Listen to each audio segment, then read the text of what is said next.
क्या लाल भाई भगवान हुए लाला ये बार है ना तू अंदर है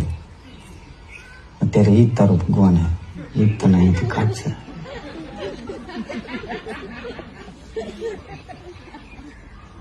હું કહું તમે કાલ કહેતા હતા કે હવારે વાત તો હવાર પડી હવે કાઢી દો ને મને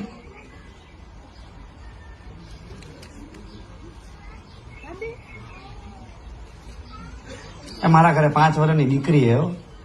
બાયડી રાહ જોતી હશે કાઢી દો ને ભગવાન હવે તને એ લોકોની યાદ આવી તો એ ચોરી કરવા આવ્યો તો રોજ દારૂ પીને ઘરે જતો હતો ત્યારે તને એવું એ ભગવાન તમે હે ને યાર ખોટી કેસેટું કરો માં અત્યારે મને ખબર હે એ બધી તમે શું સલાહ દીતે દાંત શું કાઢો હો યાર ગજબ હો તમે મારા બા હે ને હું નાનો હતો ને ત્યારે મને એમ કહેતી કે બેટા તું જયારે ભરાઈશ ને મુશ્કેલીમાં ત્યારે ભગવાન તારી મદદ કરવા આવશે આ તમે કઈ મદદ તો કરી હે નહીં અત્યાર લગી આમ હું જોતા છો ને સંતરા ફોલે રાખો ને દાંત કાઢો રાખો કઈ કહીએ તો